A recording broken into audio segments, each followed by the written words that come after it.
I want to take you back to a moment in your life that you didn't choose. Maybe it was the day you got laid off. Maybe it was the breakup you didn't see coming. Maybe it was when someone you trusted let you down. We've all been there. A moment we didn't ask for, a moment that broke something inside us. Now pause and think, what did you do next? Because that's the moment that defines everything. Not the moment of crisis, but the moment after. That split second where we either take ownership or we don't.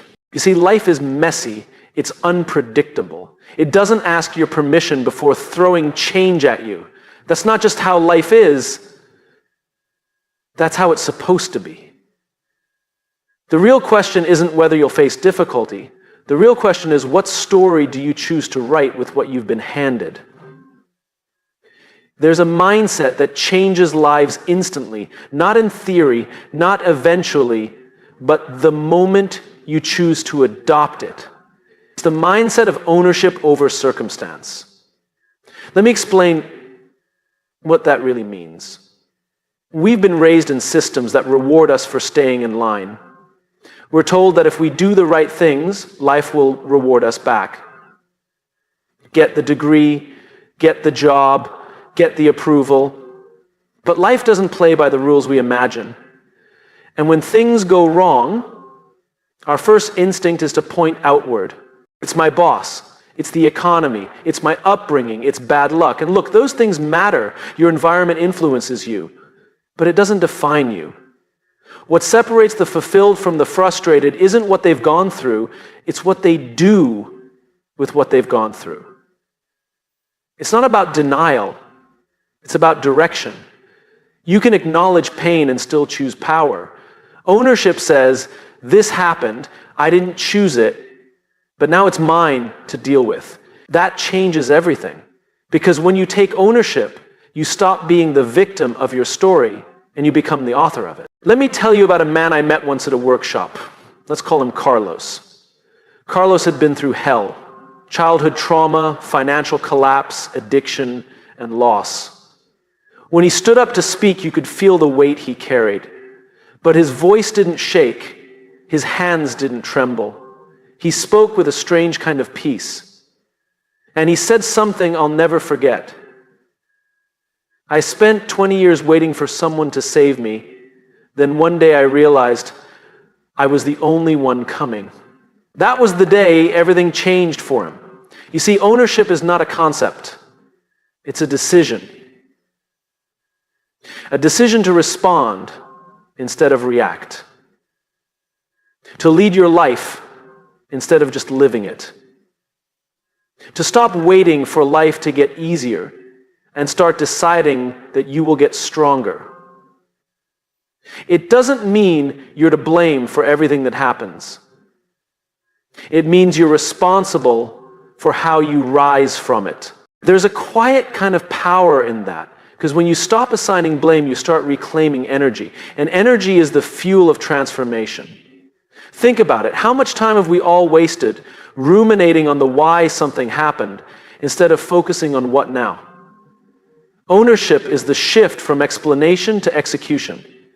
It says, yes, that was unfair. Yes, I wish it was different, but I'm not waiting anymore. I'm building. I'm choosing.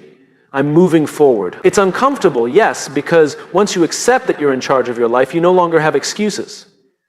But that's also where your freedom begins. When you take ownership, you start showing up differently in relationships. You stop expecting others to complete you and start meeting them from a place of wholeness. You start setting boundaries. You start leading with integrity, not insecurity. In your career, ownership makes you proactive instead of reactive. You stop waiting for direction and start creating impact. Leaders are not those who have the most power, they're the ones who take the most responsibility. Even in your health, your mindset shifts. It's no longer about discipline forced from outside. It becomes a matter of internal alignment. This is my body, my mind, my energy. I will care for it not because I have to, but because I choose to. That's the kind of mindset that moves mountains. But let me be clear. Ownership is not a one-time choice. It's not a motivational burst. It's a daily decision. Every morning, you get to decide, will I hand over my power to my circumstances or will I reclaim it? And every day you choose ownership, you strengthen your identity. You begin to see yourself not as someone life happens to, but as someone who shapes life, even in the storm. We don't become powerful when we win. We become powerful when we refuse to give up in the face of things we can't control. That is what builds character. That is what builds peace. That is what builds a meaningful life. So the next time something goes wrong, and it will, pause, breathe. Ask yourself, what would it look like to take full ownership of this moment? Then do it. Act. Lead. Take the first step. Because the truth is, your life doesn't change when the world gets easier. It changes the moment you decide that the world doesn't get to dictate who you are. That mindset of radical ownership can shift everything instantly. And when you carry it with you, through success and struggle alike, you stop chasing power and start living with it. And that changes everything. We live in a world obsessed with results.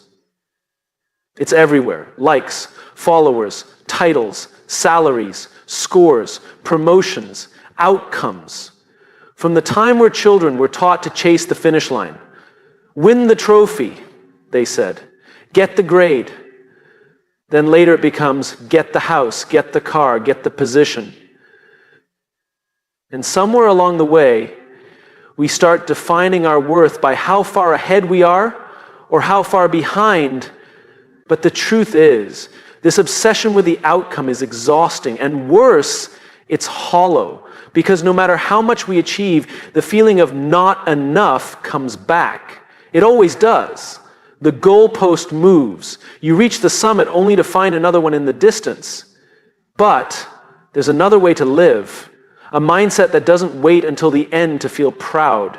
A mindset that doesn't depend on applause or recognition to feel valuable. It's a mindset that flips the entire script. Fall in love with the process. I remember meeting a young athlete, maybe 22. He was disciplined, focused, incredibly talented, but something was off. He was burnt out, not because he didn't love the sport, but because he felt like every game, every play, every move was a test, a pass or fail. He was chasing perfection, chasing numbers. And when I asked him what first made him fall in love with the game, he paused, and then he smiled. The training, he said. I used to love the training. The smell of the gym, the sound of my shoes on the floor, the rhythm of getting better.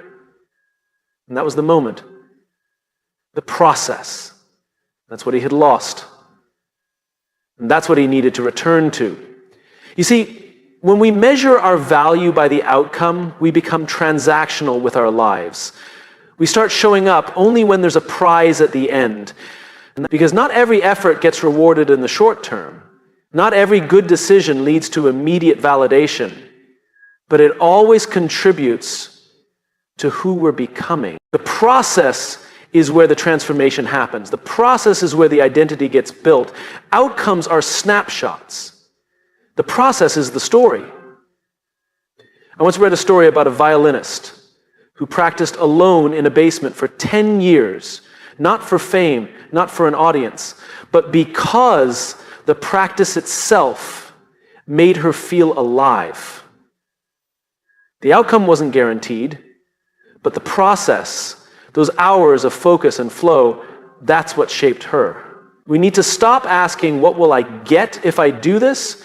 And start asking, who will I become if I keep doing this? It's a different question. And it leads to a different life. When you fall in love with the process, you're no longer fragile. You don't break down every time progress is slow. You don't quit just because recognition is delayed. Because you're not working for a moment, you're working for meaning. Think about the people who consistently grow, who build, who improve, who become leaders worth following. They have something in common. They've learned to find joy in the effort itself. The result is a bonus. But the work, the journey, that's where they come alive. And yes, it's countercultural. because culture says, don't waste time unless it guarantees success. But that mindset kills passion. It kills curiosity. It kills mastery. Some of the most meaningful achievements in life take years before they bloom. And if we're only obsessed with the fruit, we'll never commit to planting seeds. There's something sacred in waking up each day and deciding to show up, even when no one is clapping. There's something noble in practicing when no one is watching. There's a quiet strength in devotion, doing the right thing, not because it's easy or fast, but because it's right. We all admire those who stay the course, the ones who push through when it gets boring, when it gets hard, when the reward isn't obvious. But here's the truth. They aren't superhuman. They've simply chosen to fall in love with the work. And that mindset protects them from discouragement, because their sense of purpose isn't tied to outcome, it's tied to effort. In relationships, the same principle holds. It's easy to get caught up in expectations. What do I get out of this? But the real beauty is in choosing to be present, to serve, to grow together, not because you're owed something, but because it's worth building. Love, like mastery, lives in the daily practice. In business too, the process matters more than the promise. You don't build trust overnight. You don't build impact in one move. The businesses that last are the ones that commit to integrity in every decision, even when the numbers aren't immediate. They know something others forget. Process compounds.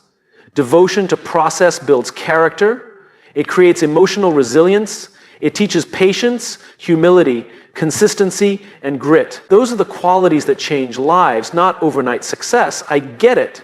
Results matter. They do. But they're only part of the picture. The bigger part is who you become in pursuit of them. Because the truth is, most people don't fail because they're not talented. They fail because they didn't commit long enough to the process that would have unlocked that talent. When you shift your mindset from outcome to process, your entire relationship with growth changes. You start seeing every setback as a lesson, not a loss. You start seeing each day not as a test, but as a training ground. You start to trust the slow burn. And over time, something magical happens. The results start to come not because you chased them. So the next time you catch yourself asking, what's the point if it's not working yet? Remind yourself, this moment is the point. This repetition, this effort, this focus. That's where greatness is born. If you want a mindset that will change your life immediately, choose this one. Stop chasing the trophy. Start honoring the training. Don't measure your day by what you achieved. Measure it by how fully you showed up to the process. That's where the change begins. Not someday, not later, now. There's a pattern I've noticed over the years, one that shows up in athletes, artists, entrepreneurs, students, leaders. It's this subtle, dangerous waiting game. They tell themselves, one day I'll be confident. One day I'll feel like I'm ready. One day I'll step into who I'm meant to be. But here's the hard truth. There is no one day. There's only now. The people we admire most aren't waiting for a moment of transformation. They're acting from it before it even arrives. Most people are stuck in a loop. They believe they need to achieve something before they can become something. Once I lose weight, I'll feel healthy. Once I get the promotion, I'll feel like a leader.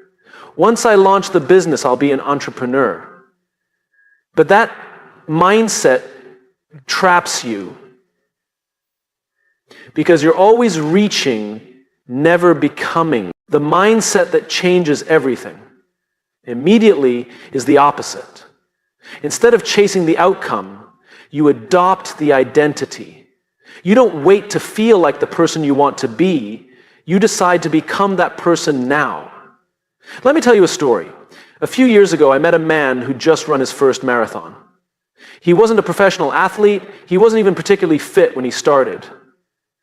He was an accountant, a father, a regular guy. But when I asked him what the hardest part was, he didn't talk about race day. He didn't talk about the long runs or the blisters. He said the hardest part was convincing himself that he was a runner before he'd ever run a mile.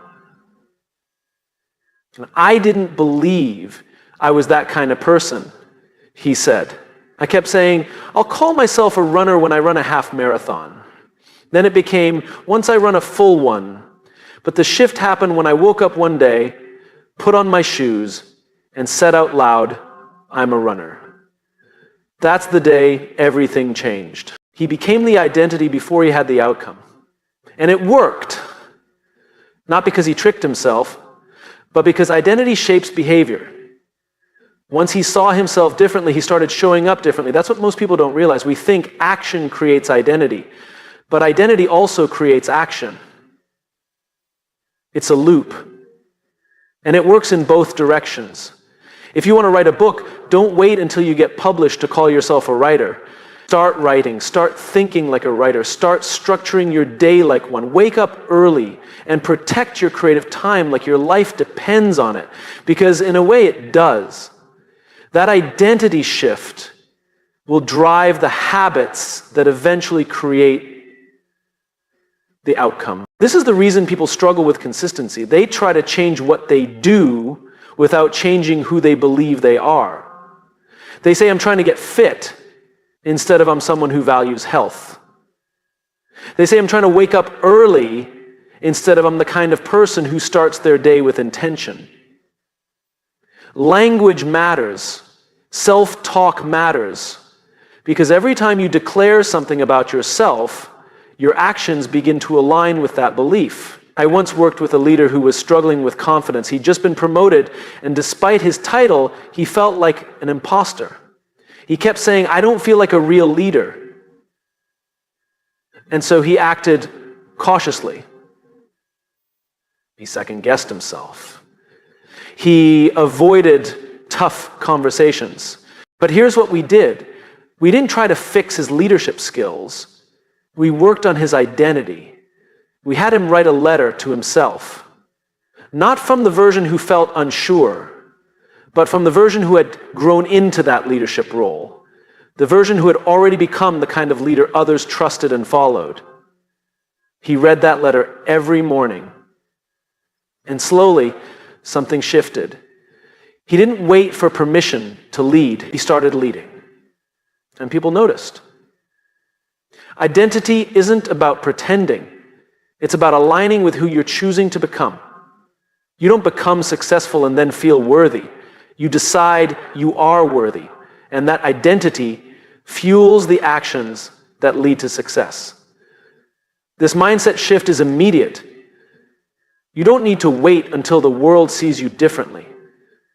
You need to see yourself differently. And yes, this requires courage. Because when you step into a new identity, the world might not catch up right away. People might still see the old version of you. They might question your change. That's okay, because you're not doing it for them. You're doing it for who you're becoming. This mindset is about integrity, not in the moral sense, but in the structural sense. Wholeness, alignment. When your thoughts, words, and actions all reflect the identity you've chosen, life begins to feel lighter, clearer. You don't waste energy pretending. You're not chasing, you're expressing. So what do you do with this? You ask a simple but profound question. Who is the person I want to become? Not the job title, not the bank balance, but the kind of person. And then you start behaving like that person today, before the accolades, before the evidence, before the outcome. Because becoming isn't something you wait for, it's something you live. You start eating like someone who loves their body. You start working like someone who takes pride in excellence. You start speaking like someone who values clarity and truth. You show up like someone who already believes they belong. And over time, people will begin to treat you that way too. Because they're responding to who you are, not who you used to be. This mindset changes lives. because it eliminates the gap between now and later. It replaces waiting with becoming, and that is powerful. So whatever goal you've been waiting to pursue, whatever version of yourself you've been postponing, stop waiting. Step into it. Let today be the day you stop saying, I will be, and start saying, I am. Because the moment you adopt the identity of who you're becoming, you begin to act like them. And once you start acting like them, it's only a matter of time before you become them. And that, right there, is when life changes. Immediately, when something goes wrong, most people do the same thing. They point the finger at others or at themselves. Sometimes both. We default to judgment. We analyze, criticize, and pick everything apart. And we do it not because we're bad people, but because it gives us the illusion of control. If I can find someone or something to blame, I can make sense of what happened. But judgment doesn't help us grow. Curiosity does. There's a mindset shift that, once embraced, changes the entire direction of your life. It's the choice to be curious instead of critical. And this one shift, it can unlock opportunities, relationships, even self-worth. Because curiosity invites learning. Criticism shuts it down. I remember watching a young leader deliver a presentation that didn't land. The data was solid, the preparation was there, but the room didn't respond. Afterwards, he came to me, head down, voice low. I blew it, he said. I knew I wasn't good enough for this role. I stopped him right there, not because he was wrong to feel disappointed, but because of the story he was telling himself. He wasn't reflecting, he was attacking. So I asked him a question. What if instead of asking yourself, what did I do wrong, you asked, what could I learn from this? He looked up, confused, but something in that question made him pause, made him breathe. And in that moment, something cracked open. Not because he suddenly had all the answers, but because he created space to find them. That's what curiosity does. It creates space. Judgment closes doors, curiosity opens them. When we lead with criticism, we create fear. Inside ourselves and around us, people shut down. Growth becomes risky because the cost of getting it wrong is shame. But when we lead with curiosity, we create permission. Permission to ask questions. Permission to explore. Permission to not know yet. Curiosity turns failure into feedback. It transforms discomfort into discovery. It takes the pressure off performance and puts it on progress. I've worked with organizations that thrive on curiosity. You can feel the difference the moment you walk in. People ask more questions than they give answers. Leaders say, I don't know, and mean it as a strength, not a weakness. Mistakes don't end careers, they spark conversations. And that's where innovation lives. But curiosity isn't just a business tool, it's a life tool. And it's one we often forget how to use. Think about children. They ask questions relentlessly. Why is the sky blue? What's inside the wall? Why do people lie? They're not trying to critique the world, they're trying to understand it. And because of that, they grow at an astonishing rate. They learn language, emotions, motor skills, social dynamics, sometimes all in the same afternoon. Not because they're smarter than adults, but because they're more curious. Somewhere along the way, we lose that. We trade curiosity for certainty. We stop asking questions and start defending positions. And in doing so, we slow our own growth. You want to change your life immediately?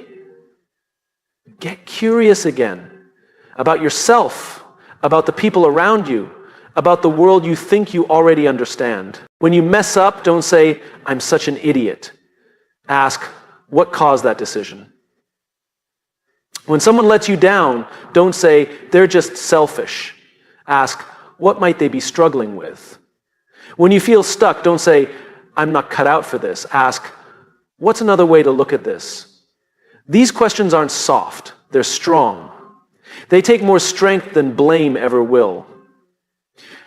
I once coached a woman who'd been passed over for a promotion. She was angry, frustrated, hurt. She had every right to be, but she was ready to quit. She said, if they don't see my value, I'm done. I asked her, what if this is the moment that shows you something about yourself you wouldn't have seen otherwise?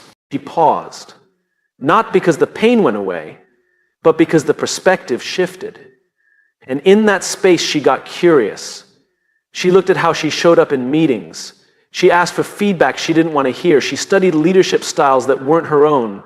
6 months later, she got a bigger opportunity, one she almost walked away from, because judgment had closed the door. Curiosity does, but it keeps you moving. It turns pain into perspective.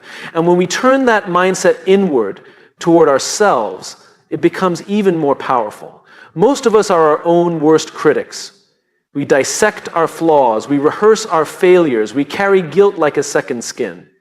But judgment won't get you unstuck. Compassion paired with curiosity will.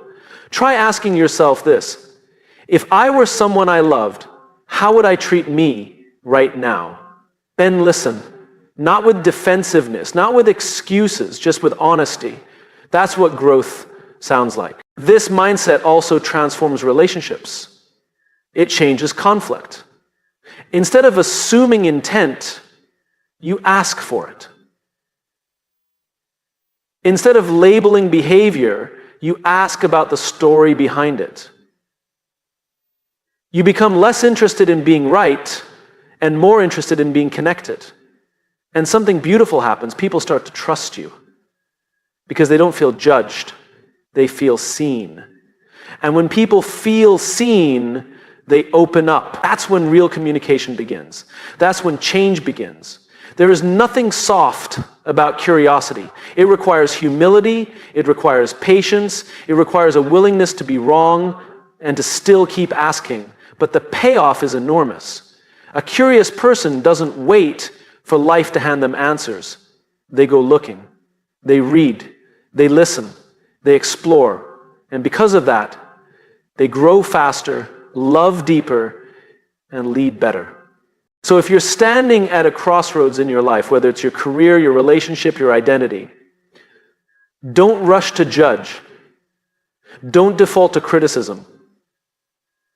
Don't shut down because you don't know yet. Get curious. Ask what's here for you. Ask what this is trying to teach you. Ask what you haven't yet seen, because that simple shift from judgment to curiosity can unlock everything. And the moment you choose it, your life starts to change. Immediately, there's a strange thing about motivation. It doesn't always show up when you need it. Some mornings you wake up and you're ready to take on the world. Other days, the same goals feel heavy. You look at your to-do list, your commitments, your promises to yourself, and none of it feels urgent. None of it feels worth the effort. The mood's just not there. And that's the trap. Because if your life is built around how you feel in the moment, you'll always be chasing consistency and never quite finding it. The day you feel tired, you'll skip the workout. The day you feel discouraged, you'll avoid the work. The day you feel insecure, you'll hide instead of speak up. And slowly, over time, your life becomes a reflection, not of your values, but of your moods. There's a mindset that can flip this entire pattern. It's not glamorous. It doesn't come with instant gratification, but it creates a kind of internal power that nothing can shake. It's the mindset of living by values, not moods. I once sat with a founder of a growing company who told me something simple but profound. He said, I don't trust my feelings in the morning. I trust my commitments from the night before. It stuck with me. Because it's so easy to feel like your present mood is the most honest version of yourself. But it's not. Your mood is just a snapshot. Your values are the story. When you live by values, your actions aren't negotiable based on how your day's going. You're not at the mercy of emotional weather. You know who you are, what matters to you, and how you want to show up, even when it's hard, even when it's boring, even when no one's watching. It's the difference between the person who says, I'll be there if I feel like it, and the one who says, I'll be there because I said I would. One is a servant to comfort, the other is a servant to integrity. I met a woman years ago who trained for a triathlon while raising 2 kids, working full-time, and recovering from a serious injury. I asked her how she stayed consistent. She didn't talk about energy or motivation. She said, I decided that being disciplined was a way to respect myself. Her value was self-respect. That's what she showed up for. Not the medal, not the applause. Her decision to train every morning had nothing to do with how she felt at 5 a.m. It had everything to do with who she wanted to be.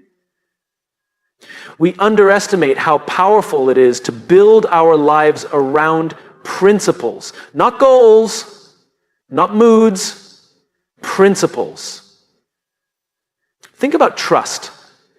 It doesn't come from one big emotional moment. It comes from consistency, from being reliable, from showing up the same way regardless of the mood you're in. The leader people trust isn't the one who's most charismatic on their best day. It's the one who holds the line, who treats people with respect whether they're feeling confident or exhausted. You become dependable not by managing your emotions, but by submitting them to something greater, your values. And the same goes inward. The way we talk to ourselves on our bad days says more about our character than anything we do on our good days. If your value is kindness, that has to apply even when you're disappointed in yourself. If your value is courage, it has to show up even when your knees are shaking. That's what integrity looks like. Not perfection, but alignment. Living by values doesn't mean ignoring your feelings. Feelings are important messengers. They reveal what you care about. They tell you where something's off. But they're not always reliable guides. They're visitors, not rulers. Values are the foundation you stand on while your moods pass through. And here's the beautiful part. The more you live by values, the more stable your life becomes. Not boring, stable. You know what you'll do when the pressure's on. You know how you'll treat people when things go wrong. You know how you'll show up when no one's clapping. It's why people with strong values often appear calm in chaos. It's not that they feel calm, they're just anchored. And when you're anchored, you don't need every situation to be perfect. You bring your stability into the storm. I worked once with a team that had been through massive disruption, layoffs, reorganization, leadership changes. The teams that survived weren't the ones who had the best systems. They were the ones who had values they practiced out loud. Transparency, respect, adaptability. They reminded each other every single week what they stood for. And that culture kept them from falling apart when everything else did. Now bring it back to your life. What are your values? Not the ones you think sound good, but the ones you actually want to live by, the ones you want your future self to thank you for. Write them down, 1 sentence each. And then the harder part, build your days around them. If your value is growth, keep learning even when no one's grading you. If your value is courage, speak the truth even when your voice shakes. If your value is integrity, follow through even when it's inconvenient. If your value is compassion, stay kind even when you're frustrated.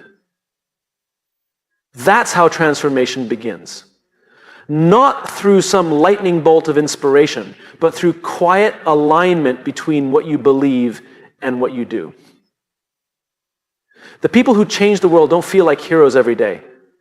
They feel doubt, they feel fear, they feel exhaustion, but they keep showing up anyway. Because their lives aren't built on how they feel in the moment.